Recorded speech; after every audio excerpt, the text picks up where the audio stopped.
Hey Queen, I'm Faith Alaribe, the founder and host of the Sister Circle podcast.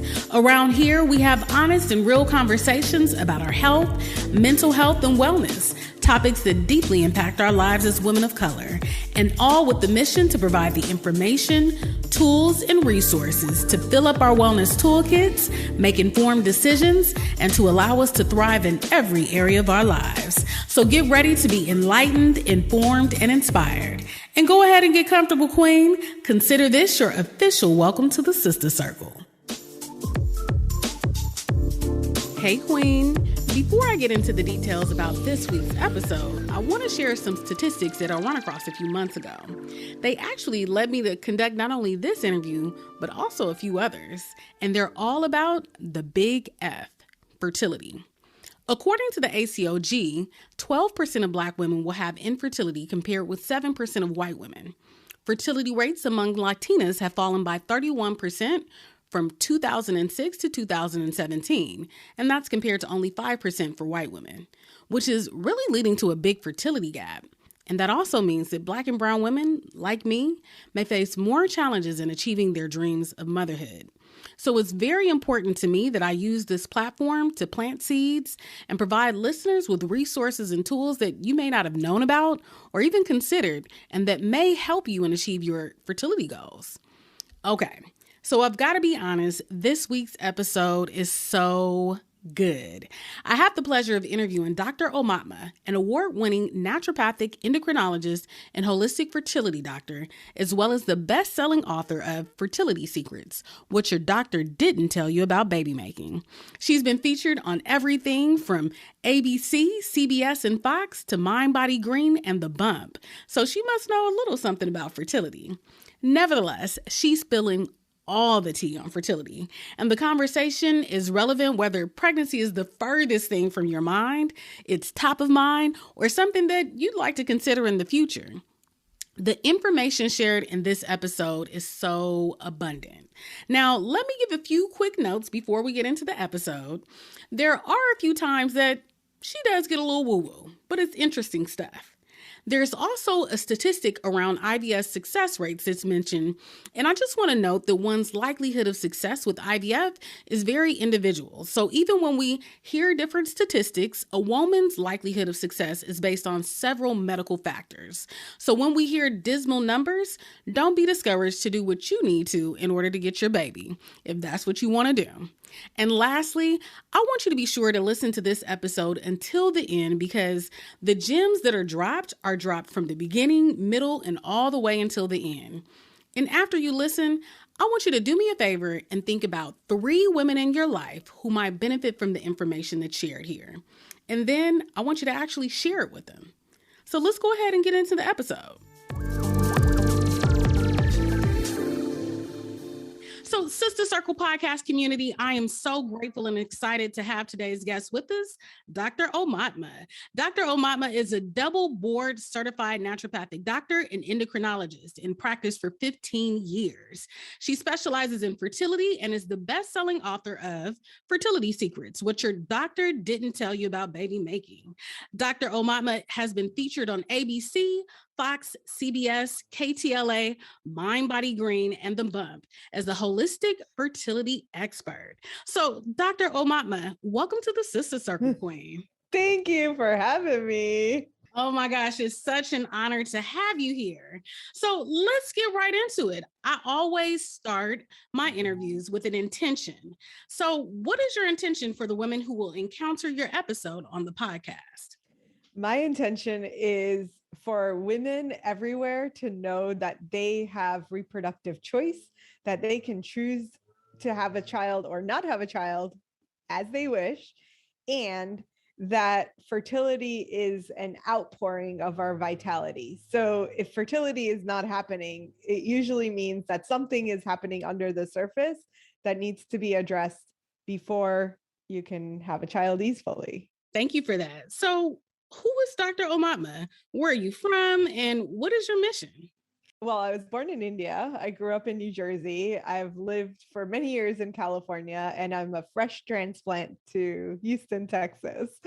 Oh, you're in Houston now. Yeah. Awesome. Okay. Yeah. So that just happened like 3 weeks ago. It's really fresh. And my mission is really to empower women. Honestly, like when I got into fertility, it was mostly because of my own story. And it was because I was with a partner and I wasn't really sure that he was the right person for me to have a child with. I was actually pretty sure he wasn't. But there was something running in the back of my head. And this is what I had learned in medical school, that our fertility drops off of a cliff at a certain age. And after that, we're screwed. And I was like, it took me 10 years to find this guy. It's going to take me another 10 to find someone else. Am I really going to wait that long?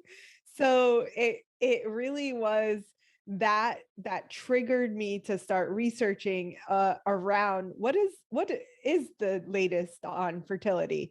And what I really discovered is that a lot of what I had learned in natural medical school is pretty not non-accurate as to what the research actually shows. And I walked out of that. It was like a 2-year deep dive into all the research papers, all the studies.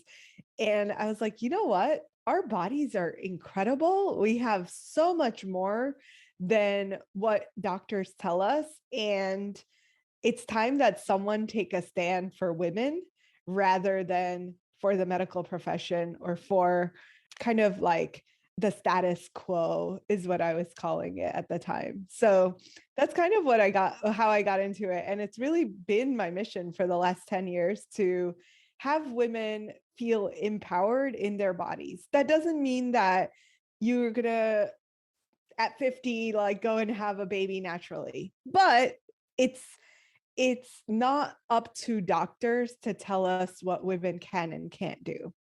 I've seen women do incredible things, and it's like our bodies are just amazing, right? Like our human nature wants to survive, and fertility is one of those things that is crucial to the survival of the species on the planet. So we as a humanity, it's really important to like not give our power away to doctors that are saying, oh, you need to do this and that to your body to have a baby, but really take a step back and say, hey, if this is not happening on its own, what is it that's blocking it from happening? Because unless there's a genetic component to what's going on, which sometimes there is. I've met a couple of women that I was like, yeah, that's not something I can change. It's your genes and nothing I can do about that.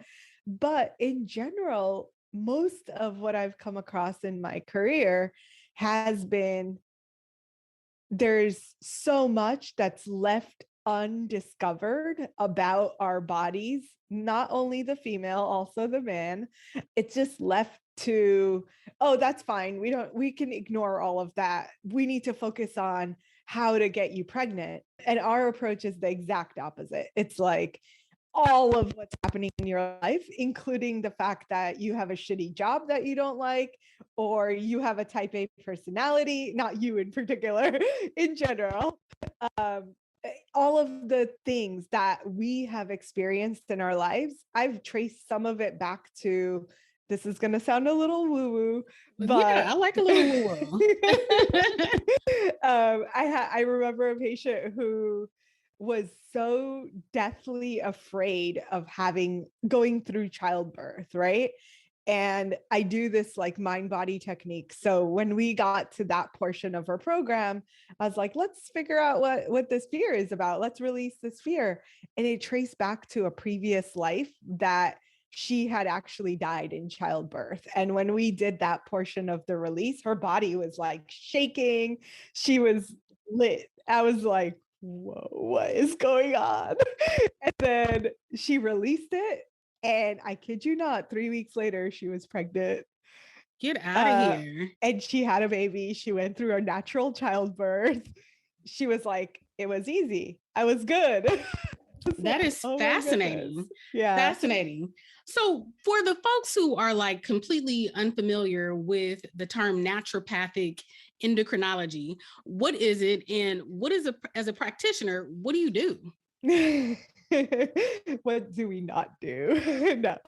So naturopathic endocrinology. Endocrinology is a very, very Western term that is basically a doctor that specializes in hormones. That you might go to an endocrinologist for your thyroid, for example. But a naturopathic endocrinologist takes all of that conventional science as far as hormones and the understanding of hormones and puts it into the context of a body that doesn't work in silos. So it's really this like holistic approach to hormones that your thyroid is connected to your adrenals, which are connected to your ovaries. There's not a separation between thyroid and ovaries. And this is always surprising for people because they're like, but what do my thyroids have? What does my thyroid have to do with my ovaries? It's actually accepted even in Western science to say if your thyroid is low or subclinically functioning, it will impact the outcome of your pregnancy. So this is a commonly accepted fact. But the fact that the thyroid, the hormone that the thyroid produces is T4. That hormone converts to T3, which is the active thyroid hormone. And the cutting edge of this is that there's another conversion that happens to something called T2, which is also a thyroid hormone that has receptors on your ovaries. So when I found this out, you can tell I'm a geek. No, and I'm like following you. I'm like, that is fascinating. Yeah. So we don't know what those receptors do. We don't know why there's receptors on the ovaries for thyroid hormone, but we know that they exist now. So to me, in my head, it's like optimizing every part of the connection to your ovaries and uterus is crucial before you even try to get pregnant. And sure, plenty of people get pregnant without this, but the way that I see it is like helping our bodies to function at an optimal state helps support not only our ability to conceive, that's nice, it also supports the health of the baby, and it's also going to support our postpartum health. So how you feel postpartum is very much determined by what was your nutritional level before you got pregnant? How are your hormones doing? How out of whack were those hormones? And how easy is it to be pregnant, stay pregnant, and like go through that childbirth process? So we're considering all of those pieces when we talk about naturopathic endocrinology, at least in my practice, which is very fertility focused. There are naturopathic endocrinologists that only focus on thyroid, and their only specialty is to help support optimizing thyroid function. And often those people will be looking at gut health. They'll look at inflammation, autoimmune conditions, viruses. Like there's so much in every piece of our organs or our glands that make hormones that is not necessarily how our counterparts, our Western counterparts, approach it. Most Western doctors are like, oh, your thyroid's not functioning, here's a thyroid prescription, see you later. And sure, there's nuances and like making sure you have the right dose and all of that, but a naturopathic endocrinologist is going to take that to the next level and say, oh, let's actually address your gut issues, which are causing malabsorption, which are then causing thyroid issues. Or let's get to this root cause that has to do with the virus. So there's like the naturopathic endocrinologist. There's probably about 100 of us in the country, so not a ton. Wow. Oh yeah, it's only like 100 of you? Super specialized thing. Yeah. Oh, fascinating. Okay. Yeah. It might be even less than that, honestly. It's like a pretty extensive board exam that you have to go through, write up cases. You have to be in practice for a certain number of years, specializing in endocrinology. So it's a process. It's not really like oh, you got out of school and then you did like a year and then now you're a naturopathic endocrinologist. It's definitely more than that. Oh, wow. So you are a specialist among specialists. Yeah, Okay. Got it. Got basically. it. So when we think about like traditional fertility, right? It's kind of like all of the things that your doctor tells you that you should do. But when we think about it like a holistic approach to fertility, you talked about really getting down to like the root causes of why one might be infertile. But what is a holistic approach to just general fertility? Like what types of things might that include? If by general, do you mean like the Western approach to fertility or So the more natural approach? So I'm interested in knowing more of a natural approach to Okay. fertility. Mm-hmm. Okay. Yeah. So, like the more holistic or natural approach to fertility really does, for me, in our practice, we've developed a system. Our system is discover, detox, rebalance, receive. So the 4 steps, DDRR, the first step is discover. And we've talked a little bit about that. It's probably like the most important step. And so often people will come and say, oh, my doctor did every test under their sun. I'm good. It's unexplained infertility. And I'm like, yeah, that still doesn't tell us anything. So we're going to go and figure this out. And they're almost always surprised at how many other tests there are. So they'll come in with their basic blood work that their Western doctors did. And I'll look at it and I'll say, this is good. This is a really good start, but let's go deeper. Let's actually give you some answers of why you've been on this path trying to have a baby for 5 years and it's not happening. Can I ask a quick clarifying question? Yeah. So like the basic blood work, you're talking about if someone were to go to say like a reproductive endocrinologist, that's what they would provide, like some basic blood work. Okay. Yeah. Okay. So the reproductive endocrinologist, for example, would start with, hopefully, I've seen doctors that don't even have done this. So hopefully they started with a panel of what's called day 3 hormones. Those are the hormones that give essentially a screen of the most important reproductive related hormones. So follicle stimulating hormone, luteinizing hormone, anti-Mullerian hormone, and estradiol. Those are the like super basic foundation, really good starting point, really important, honestly. We use all of that data. So we look at those numbers and say, we can help you or we can't help you. And people are also surprised. They're like, what do you mean you can't help us? And I'm like, this is just not our specialty. Like, if you have a certain set of patterns on those hormones, that tells us certain things about where your body is at.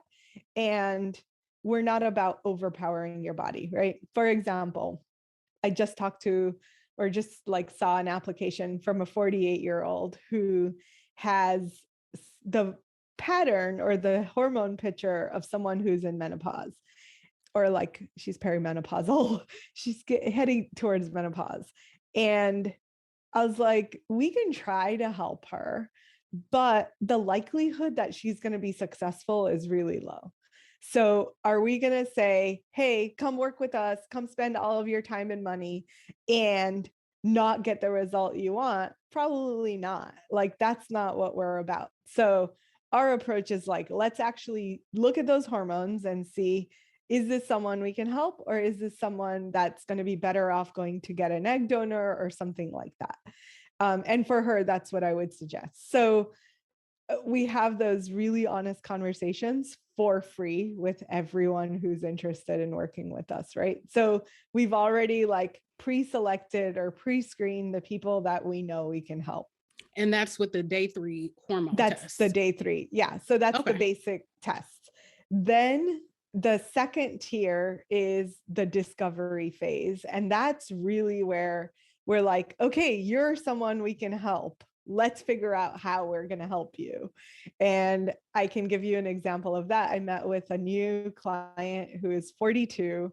Her labs, all of her day 3 labs looked great, but she hasn't been able to get pregnant for almost a year.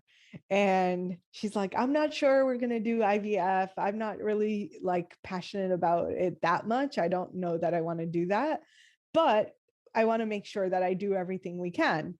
So for her, I sat down and talked to her, 2.5, actually like almost 3-hour consultation to do a deep dive in all of her body. Like, tell me what your life has been about. Tell me about your periods. Tell me about your cycles. And I broke it down to, here are the 2 or 3 tests that I think are going to be really helpful for us to really take you to the next level of not only figuring out what's up with your fertility, but also figuring out how we can get you feeling amazing all the time, right? She's tired, she's stressed out, she's been stressed out for years. So my approach is like, okay, let's do some more, I call it like progressive testing or functional medicine testing, which is really like what's happening deeper in your body. How's your body functioning or not functioning at its best? And there are lots of different tests in that bucket. So there's probably about 30 tests that we actively are choosing from to decide which are the 2 or 3 that you need. And then, so now she's going to go do those tests. And when I meet with her again, we'll have a really good perspective of, oh yeah, so here I thought your adrenals were out of whack and they were probably causing an imbalance with your follicle stimulating hormone. So let's go and address your years of stress that you've been under. Let's undo some of that damage and heal your adrenals so that your body can feel more supported. You'll probably have more energy, and simultaneously we're supporting you to meet your goal, which is having a baby. Okay. And so you do this discovery process, right? So you do supplemental tests, you ask her about all avenues of her life. And then what happens? What's the next step? Yeah. So the next step is with us, it's just detox. So in the detox phase, we're really often it's detoxing our life. So there are a lot of reproductive toxins that are known and used in all kinds of products in our day-to-day life. So we put makeup on our face. The average woman walks out of the house in the morning or gets on Zoom in the morning with 127 toxins applied onto her body. 127 toxins. And the skin is our biggest organ. It absorbs everything. So if you wouldn't eat it, you really don't want to put it on your face because your skin is absorbing it all. So really, like, we educate a lot about how do we detox our life so that we're not being exposed to all this crap. Same for the men. So men they're not necessarily going to put toxins on their skin or whatever, but they're drinking it, they're eating out in foam or plastic containers. All of that is going to have an impact on their testosterone over converting to estrogen. So they're essentially signing up to have man boobs and non-functioning testicles because of the high amounts of estrogen that they're being exposed to. So really, like, sifting apart lifestyle to figure out where are the key components where toxins might be seeping in to our bodies and then negatively affecting our hormones, whether it be female or male hormones. And then the second component is detoxing our food. So we can use like functional detoxes that help support our body to release old toxins that it's accumulated. But with fertility, we really have to do it in a way that doesn't deplete our bodies. So we're really trying to like conserve all of our nutrients while letting go of toxins. And that's a little bit harder of a process to do. A lot of people come in and say, oh, I've already done a detox. I've done a million and one detoxes. And I'm like, great. And this is probably going to be very different because we're trying to like re-nutrify your body while getting rid of toxins. So we'll do that process. And then the third component is. So before we move on to the third component, so what is a functional detox? Well, so the way that I like to do it is using food and sometimes like functional nutrient shakes. So like protein mixed with different like nutrients that support the liver to get rid of toxins. And then almost always we'll combine it with liver supportive herbs. And I'm a huge fan of green juices. So we'll add in green juice and potentially do a fast of some sort to facilitate the body to spill toxins. But the green juice is like hooking your veins up to IV of nutrients. One of the most potent things that we can have. So all the chlorophyll that you get in a green juice that's made properly, not the conventional stuff that's available in a store.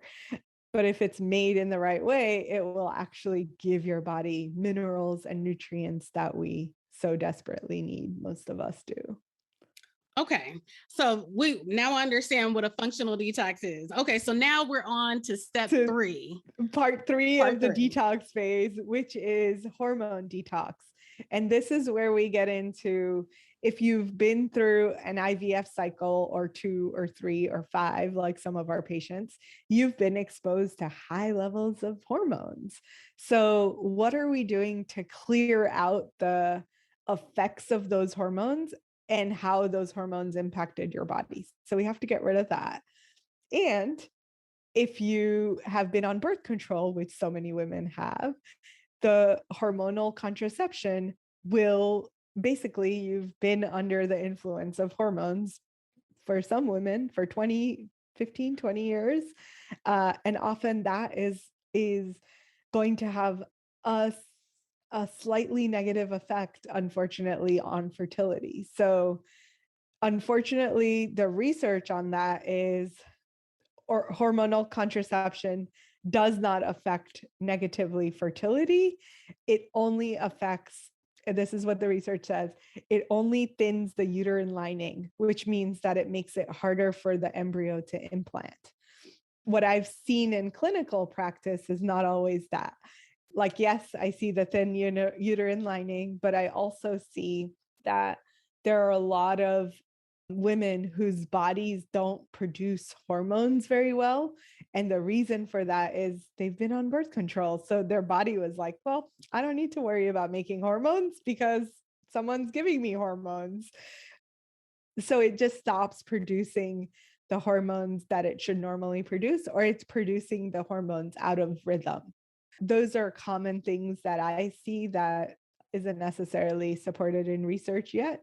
But I think it's still important to get rid of the effect that those hormones had on the body. Yeah. And so how do you detox your hormones?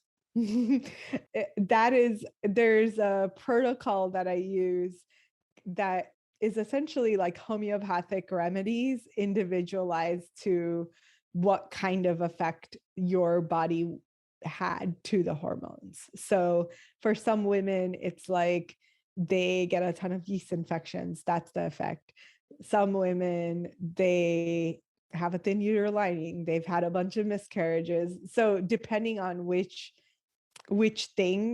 outcome we're seeing in their bodies, we can kind of say, oh, well, this is the kind of homeopathic remedy that you need. So it'll be individualized to what each person needs. That's awesome. And I love the individualization of your approach to treating clients, because I think that in Western medicine, it's a very kind of like, one process kind of fits all approach to things. So really, really good stuff. Okay. So we detox our lives, we detox our food, and then your hormones. Is there anything else that we have that women need to detox? No, that's it. So Okay. we'll like some women, like actually one of the women that I met with this week, she's like, oh, we live a super clean lifestyle. Everything we eat is organic. We've done a bunch of detoxes, and they had actually done pretty nice detoxing because they were coming from another naturopathic doctor. So they're like in tip top shape. I was like, your detox is just going to be the hormones because you don't need all this other stuff. Right. So we pick and choose what people need, but we can meet people where they're at. So if someone's coming at a really high level, then we're just adding the little piece that we need specific for fertility. If they're coming from scratch, which is not abnormal, it's like they just haven't been advised otherwise. They're coming and they're like, oh yeah, I use like L'Oreal on my face, then we need to detox the lifestyle too. Everything custom. It's, a lot of people are like, well, I don't need to detox. And I'm like, well, let me make the judgment call on that, because we don't know what your liver's doing. We don't know what's happening in your body. We'll know based on blood work that we do whether or not you need a really intense detox, a gentle detox, or what, something completely different, and we'll figure it out. Okay. So you discover, you detox, you said it's DD. R. Yeah. Okay. So what's the now first we're R? on to now we're on to rebalance. And the rebalance phase is going to be everything that we discovered. It's time to rebalance it. So let's say we discovered thyroid issues, gut issues, and adrenal issues. Then in the rebalance phase, the protocol for that person will revolve around getting their thyroid appropriate, getting their adrenal function back, and healing the gut. For actually one of my clients this week, her cholesterol was off the charts, her blood sugar levels were off the charts, and there was some hormone imbalances. So we did a retest. We had done, we started with some of those things early on. She detoxed, she did all the process, and then we did a retest, and her blood sugar went down to a normal level. I was like, woohoo, that's great. Her triglycerides went down, but her cholesterol didn't go down. And I was like, all right, so for you, we need to change gears a little bit and focus on lowering the cholesterol just a little bit. And then the other component for her was getting her hormones improved. And some of them had improved. There was one that I was like, I think we could still work on this one. So then in the rebalance phase, we're kind of tweaking as we go, right? So it's not here's your protocol, go do it. It's more like, do your protocol, let's retest when it's appropriate to retest, and then let's reconfigure or realign if we need to.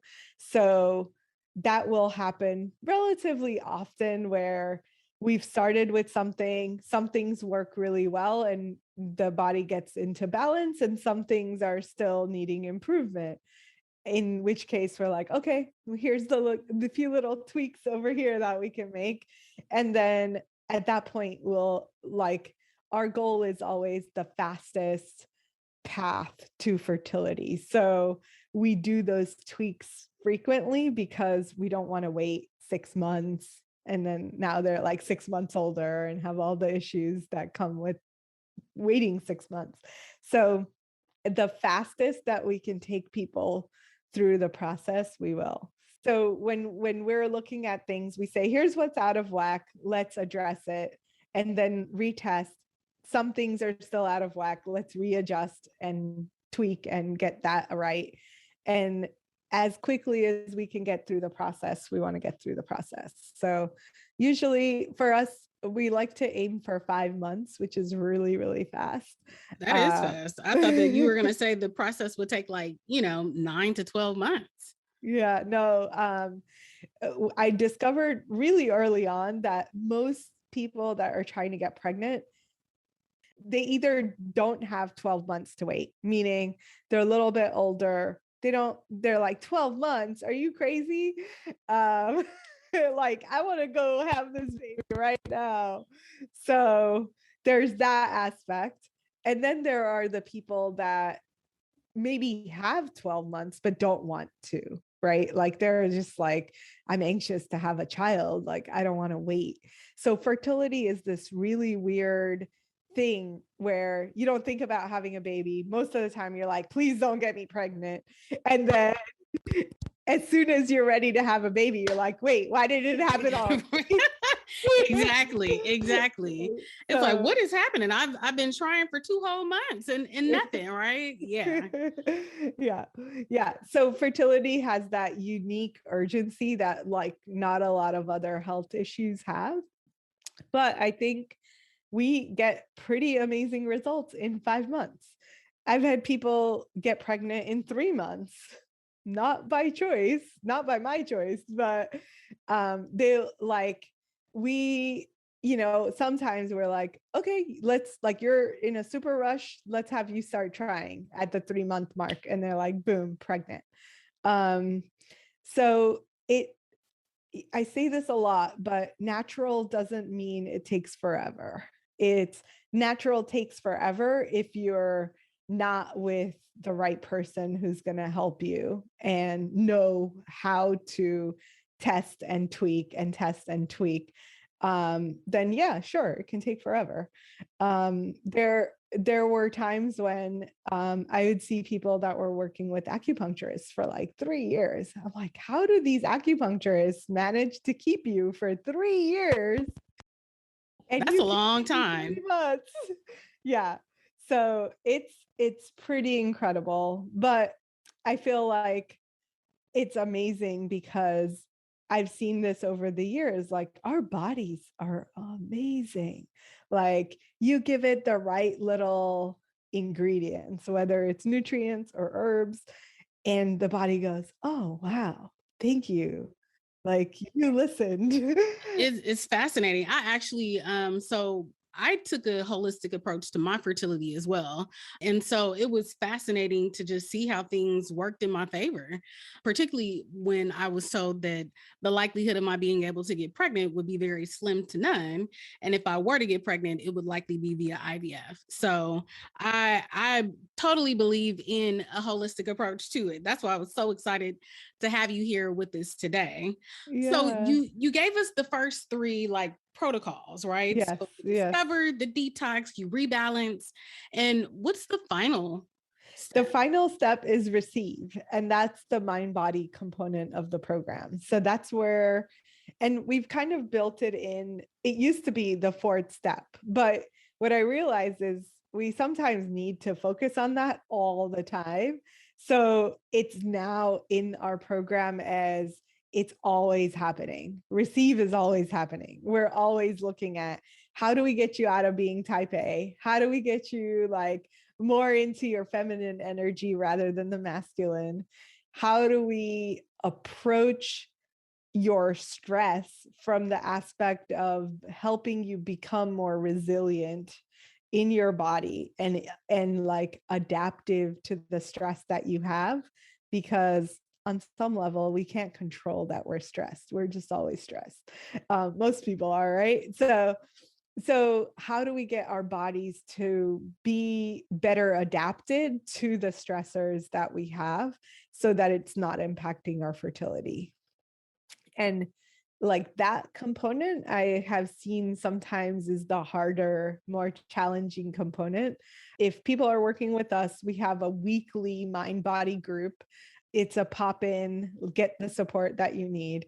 And the people that come regularly are like, oh my God, this is like the reset for, like, it's literally the reset every single week for me to be like, oh, right. Like, I don't have to be so stressed. I don't have to like react or overbook myself. And I can really focus on my self-care, filling my cup so that I can give to this future child. Yes, absolutely. So there are a couple of things that came up for me as you were talking about this mind body approach. So when we first started, you were talking, you shared a story that you referred to as a little woo, right? You talked about you were working with this woman and, through this work, she was able to release this past life trauma, right? So when you talked about working with this client, like, what were you doing? Was it like some Reiki or like, what was it? It's a system called Body Talk, Body Intuitive. And it's a process of using biofeedback for me to communicate with the client's energy. And essentially, I'm asking like yes or no questions. And there's what I love about the system is that there's a map. So I'm asking yes or no questions through a map. So I'm saying, is it this? Is it this? Is it this? Is it this? And then if it's this, then we get more specific and then we go deeper and deeper into that rabbit hole until the body says, that's it. So for her, it was like instant. I think I landed on like ancestral stuff. And then I was like, is it her own ancestors or is it like previous lives? And it went to previous lives. And I was like, how many lives ago? And it was like, if I remember correctly, it wasn't just her previous life, but the one before that. And then I was like, where was she? What, like, how old was she? What was happening in her life? So it gave me like all of the information. Her body has the stores and the memory of all of this. And Fascinating. this woman is Catholic. So she was on the table like, what are you talking about? I know that she probably went home and prayed something serious, but was happy to have that release. Yeah, but it's fascinating because, like I don't know that we know, right? Like, I don't know if humans know if there are past lives or not. And I was like, it doesn't really matter if you believe it or not. What is important is if you don't believe in past lives, I was like, you probably don't because you're Catholic. I get it. You can think about this as like some energy that you picked up from a story you heard and like embodied it to the point where it's stuck in your body. And she was like, oh, okay, yeah, I can get down with that. and then like allowing her body to release it. And she really wasn't, she got off the table and was like, that was weird. I don't know what just happened. That was just super weird.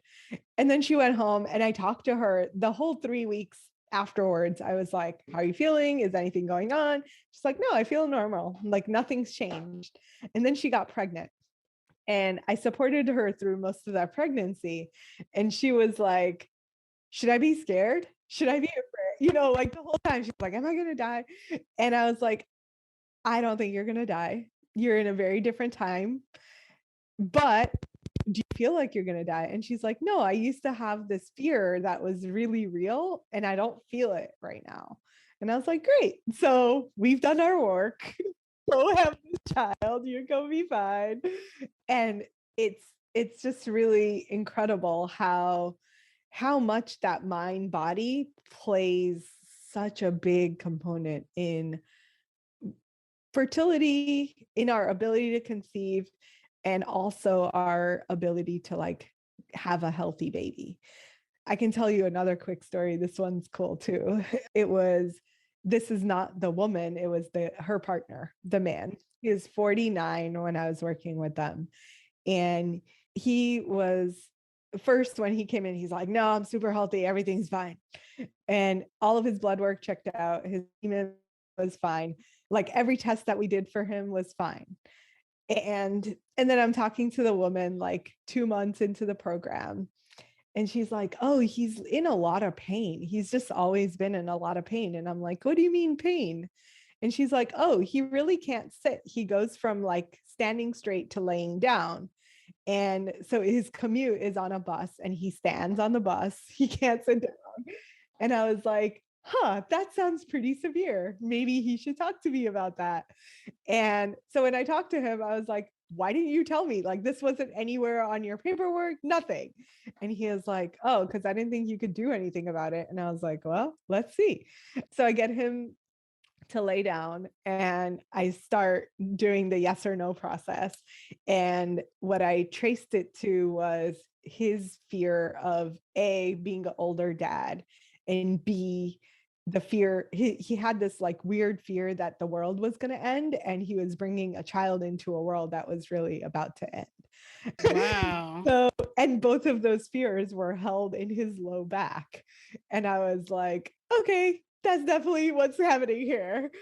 So we started like releasing the fear on both levels. And I was like, you have to stop watching television, like no more news, no more catastrophic books and podcasts, and like all of the media he was consuming was fear driven. So it was making his fear worse. And then it just kept getting stored in the cells in his low back. So I was like, okay, no more media that talks about this. You need to like only listen to positive media. And then the fear of being an older dad, we dived into that. He had an older dad and he felt like when his dad was like 50 when he was 3, and he's like, oh, my dad just would never play with me. And it was just awful. Like it sucked to be a kid to this older dad. So I don't want to do that to my child. So we like helped release some of that. 6 sessions, which took about 2.5 months. And mind you, he was going to a chiropractor, acupuncturist, and osteopath every single week to deal with this pain. So we did the sessions. 6 sessions later, he's like, you know what? The pain is gone. I can sit, I can stand, I can run, which I haven't been able to do. Wait a minute. So you're talking about like he did 6 sessions, and in these sessions is when you're asking yes and no questions. Mm-hmm. Yeah. And then like doing healings based on what the body tells me to do. So like what might that be? Oh, I don't even remember. It can be like anything from we need to hydrate the cells in a particular area to we need to release some energy. We need to like do some emotional techniques to release stuff. We need to like structurally rebalance the energy flow in the body. It can be a lot of different, there's probably like 80 different healing modalities packed into this one system. So depending on where the body takes me, I do a session affiliated with that thing. No, it's fascinating, the mind-body connection though.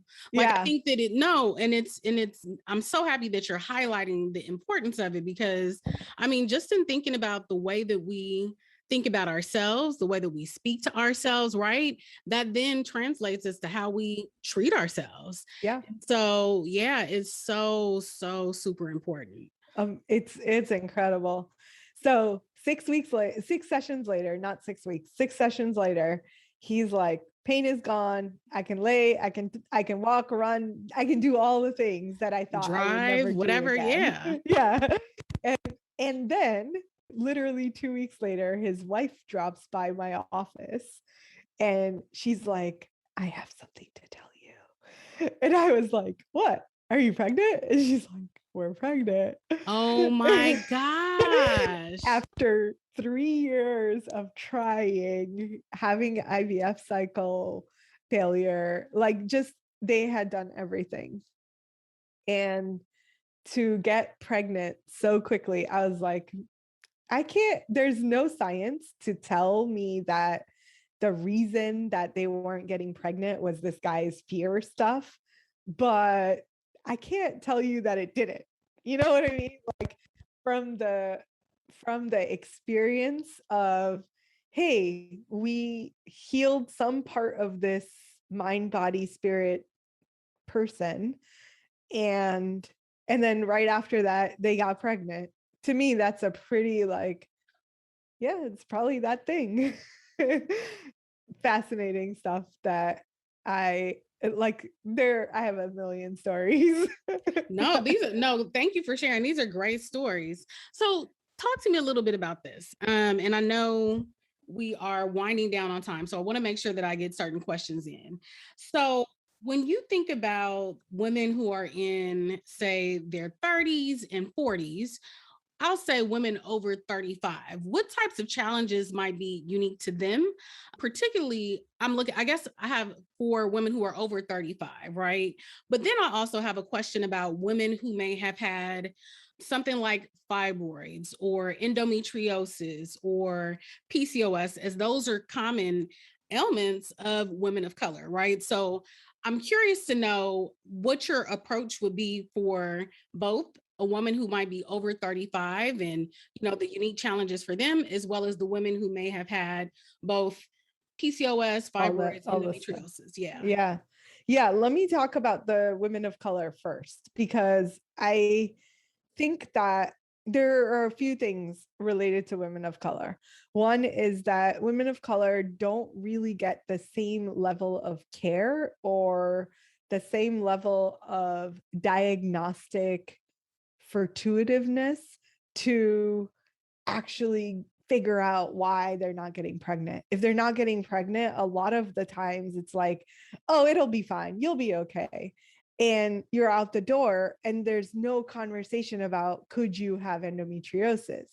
It's often, oh, you have pain and it's normal. Here's birth control. Here's a pill. Here's Tylenol, Advil, whatever, with very little like, hey, could this be endometriosis? And endometriosis, fibroids, and PCOS are, as you said, more common in women of color. Different conditions for different women, but I don't have research to prove this. But I have a very big suspicion, because of the mind-body stuff that I've done over the years, that almost every woman of color that I've worked with that had one of those three conditions almost always had ancestors that had been molested, sexually assaulted, abused, some sort of reproductive harm that has then been passed down through the generations. And the woman that I'm seeing in front of me is often holding all of this trauma for her ancestors In her womb. And that is like, it's so incredibly common that it makes me wonder, like, how, sure, fibroids have a hormonal component.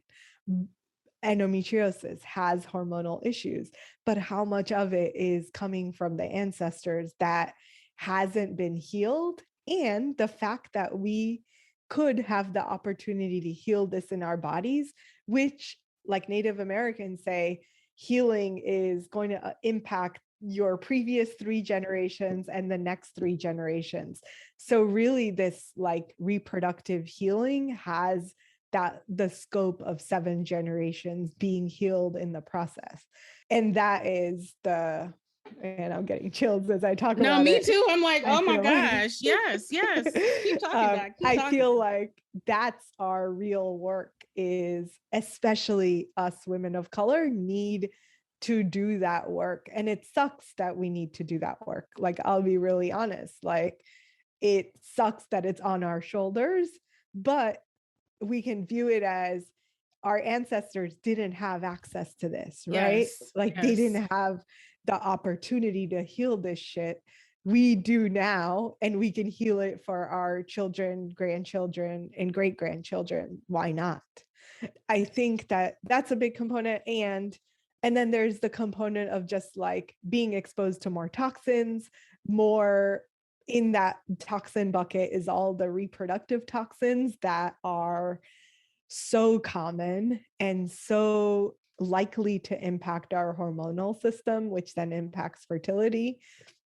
So I think it's just like way too many things that hit after hit after hit. And almost never is anyone like sifting through all of that to get to, how do we heal all the different things that are happening? Yes, it can be a lot of work. Yes, it sucks that we have to do this work, but we can also view it as this possibility of changing the future.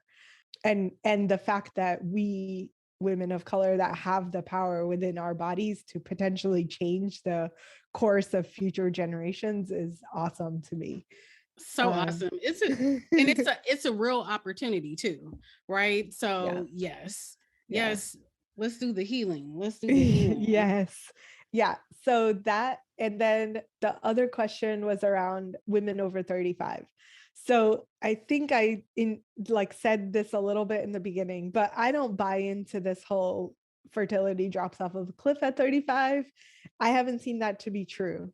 What I see is we need to treat all women, regardless of age, as individuals on a journey, right? And if we say, hey, your hormones, I don't care how old you are.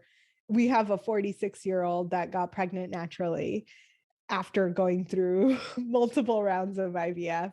And for her, her hormones didn't look like a 46-year-old's.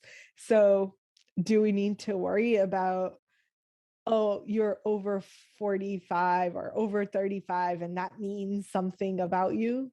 It doesn't actually. So for us, like, we look at individual, look at their hormones in context of their age, and then make a judgment call about that person and our ability to get them to success. With that said, could there be, in general, there's probably a few things across the board that affect us, all of us, as we age.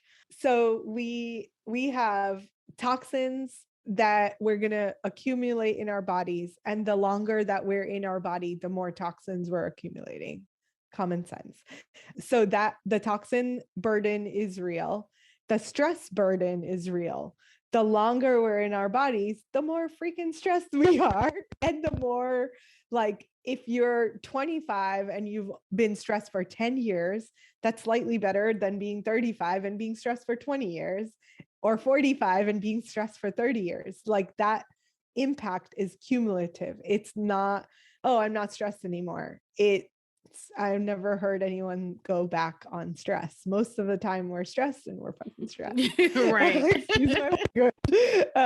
So we need to focus on how to, like, what are the tools that we have to heal all of this? Because the stress and the toxins definitely accumulate and affect our reproductive system. So those two. And then the third is kind of an impact of both of those combined, which is the decline in egg quality. And that's legit. There is a decline in egg quality as we age.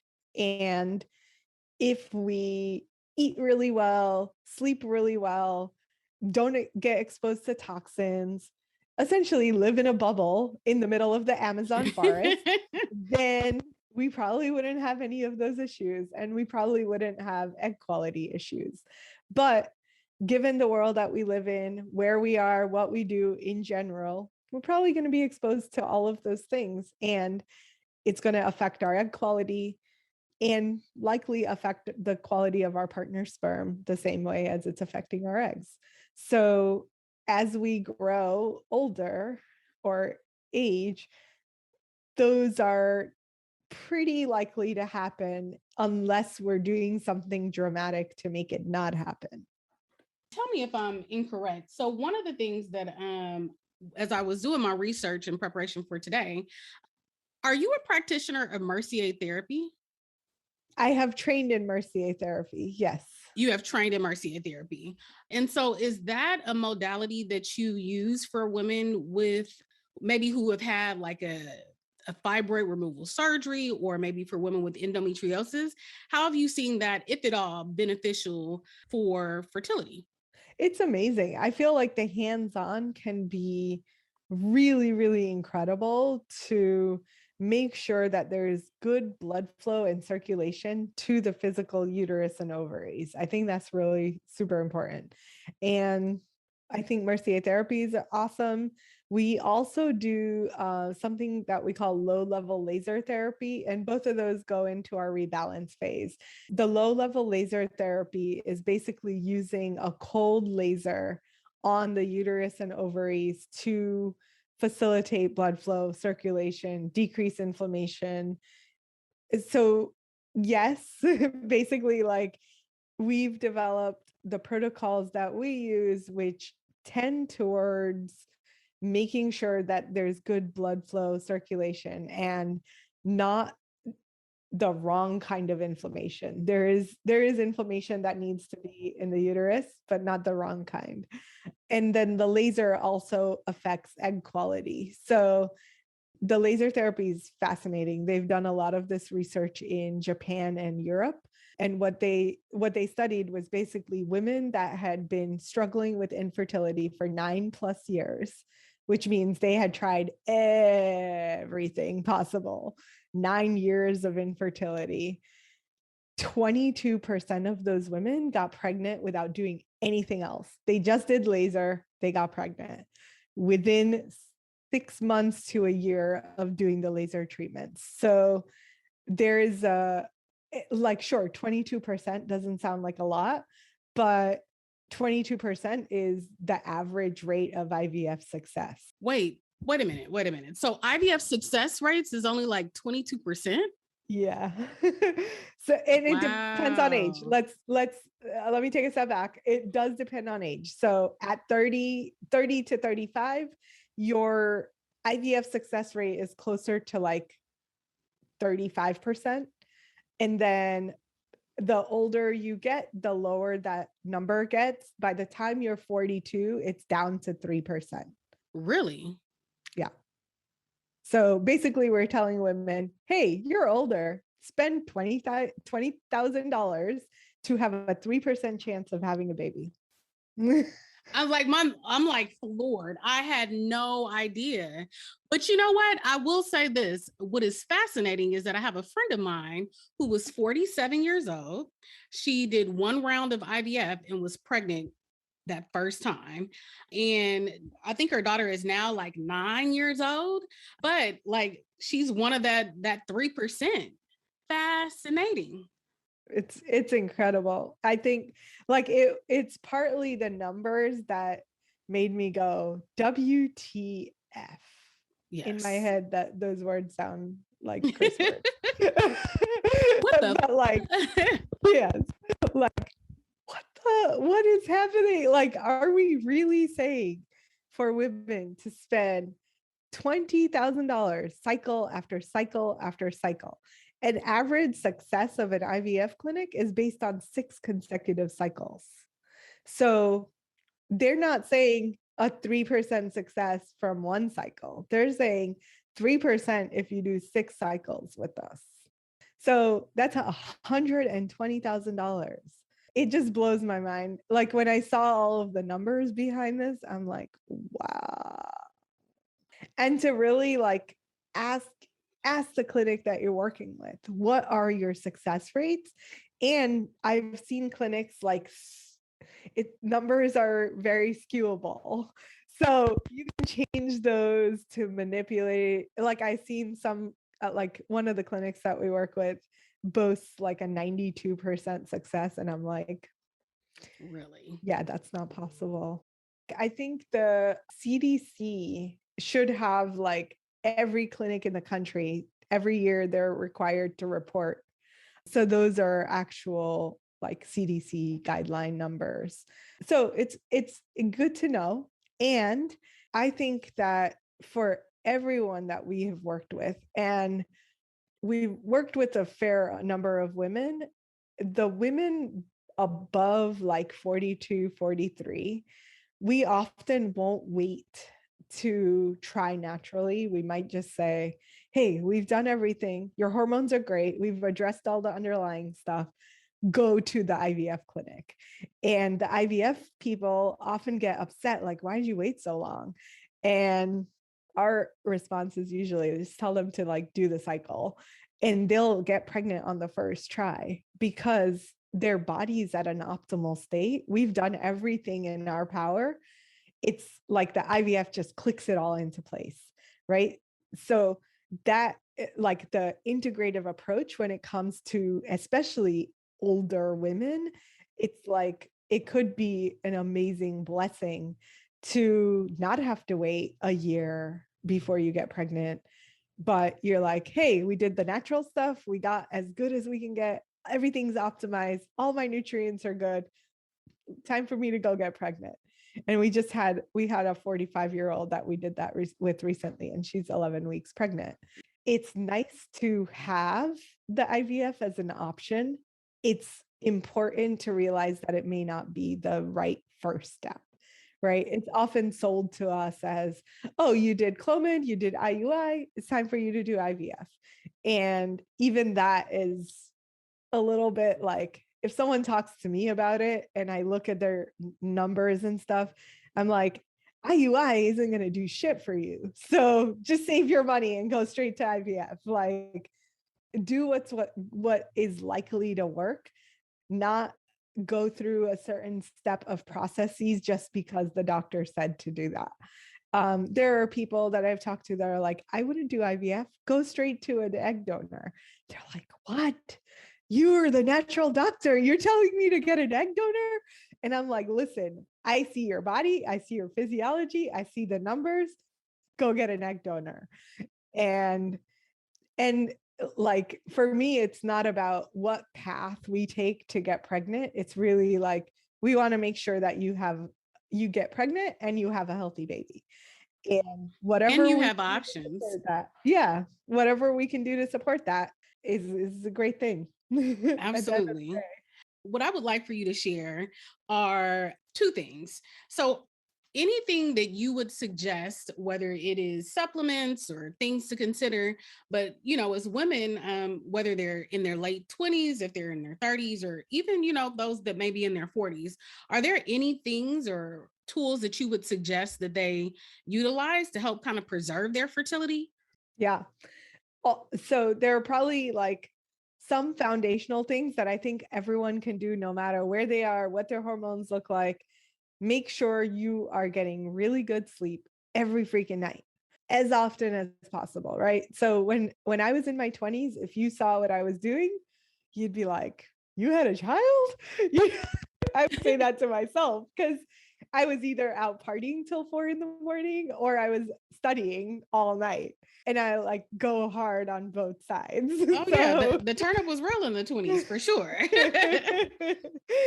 But if I knew then what I know now, it would be prioritizing our sleep is the biggest component. Sleep rejuvenates your body. You produce melatonin when you're sleeping and you have a good rhythm with it. The melatonin is actually the most potent antioxidant that affects your ovaries.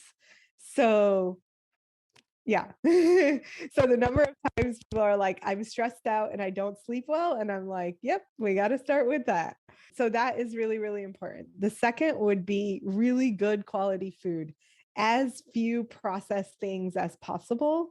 If it comes in a bag, a box, or a can, it's probably not meant for you to eat. Simple. So buy things that are vegetables and fruit, or beans, legumes, meat. Buy the unprocessed, unpackaged stuff. And then 3 would be drinking enough water.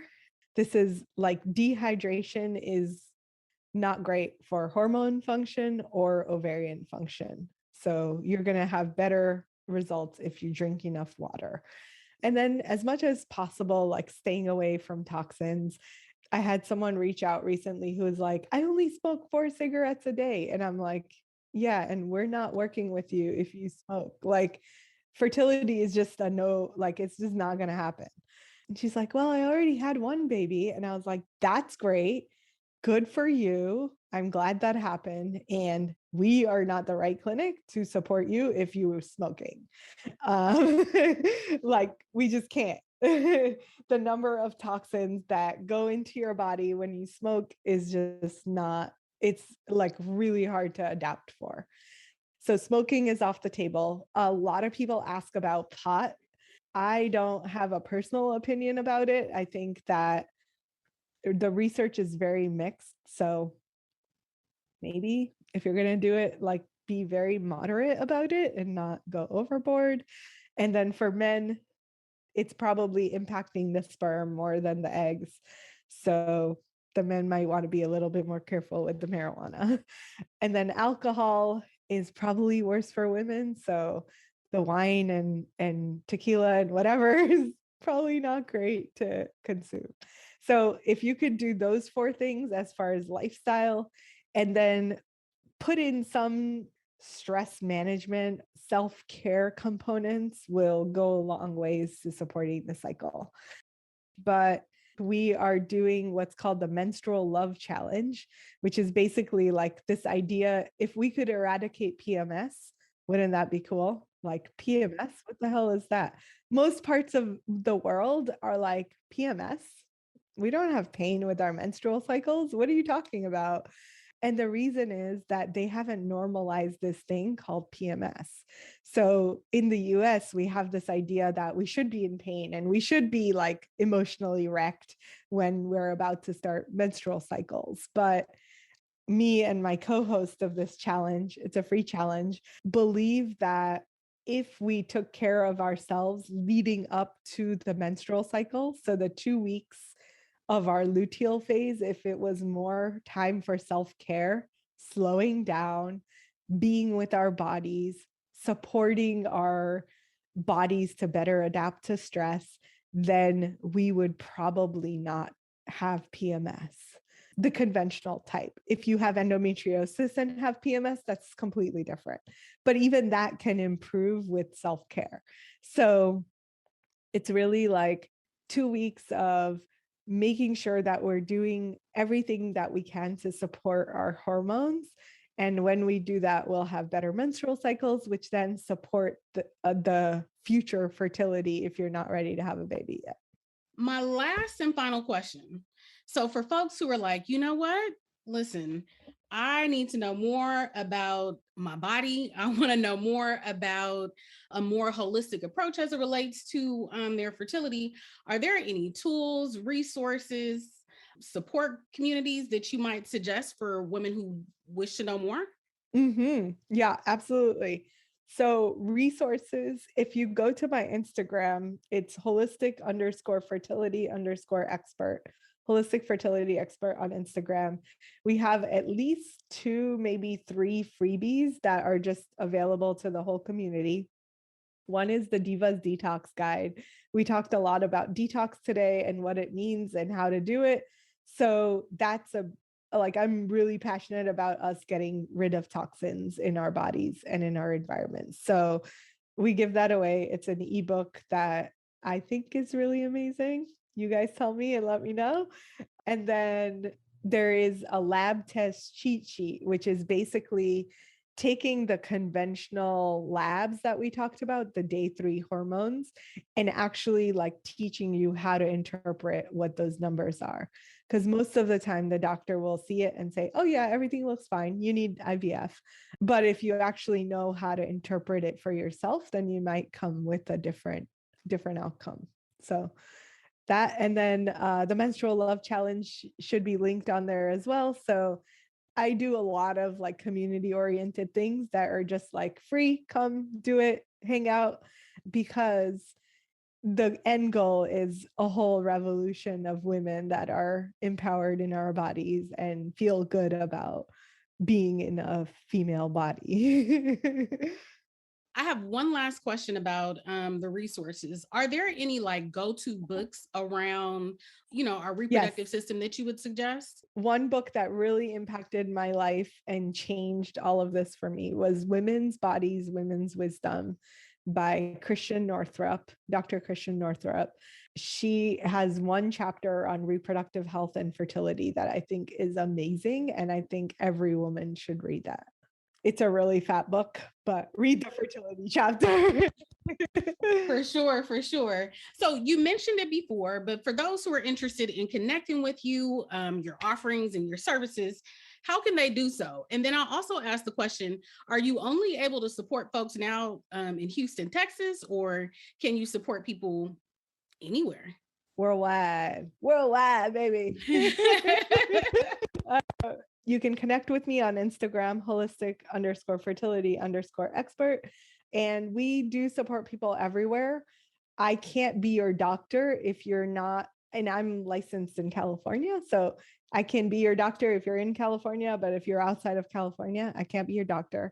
But being a doctor is very gray anyway, because everything that we do has to do with coaching and trying to help support a healthier lifestyle and all of that. So we have courses. So like people can just say, hey, I don't want to work with you. I just want to do your course. It's a 30-hour program that is curated for you. So you can do the course. You can work with us just for like an initial kind of, I want to figure some things out, but I don't necessarily want to commit to a whole process. And then we have the people that are like, I need to get pregnant. So I need your help to get to the end goal. And we coach people to do that. So most of our stuff is more coaching than it is like a doctor-patient relationship. And we want to empower the women to like go talk to their doctor about, hey, I need these tests, or I need these hormones, or whatever. Like you can work with your doctor on that stuff, and we can just be the guidance to support you to get the right answers. I like that a lot. Well, listen, Dr. Aumatma, it has been an absolute pleasure to have you here with me on today. And I just hope that this message, that it resonates with the women that will encounter it. So thank you so much for joining us on today. Thank you so much for having me. This was awesome. Thank you.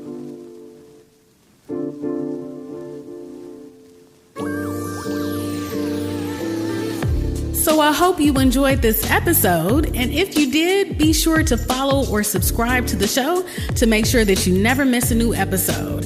And also be sure to share the episode or podcast with another queen who might benefit. And before I go, I need your help. Please be sure to leave me a 5-star rating and review wherever you consume your podcast. This way, more women are able to find the show and access the information that we share here. Also, if it's on your heart to buy me a coffee, any support that you're willing to provide to help me sustain this podcast is greatly appreciated. In the meantime, you can always follow us on all social media platforms at The Sister Circle Podcast, as well as via the website, thesistercirclepodcast.com. With love, Faith.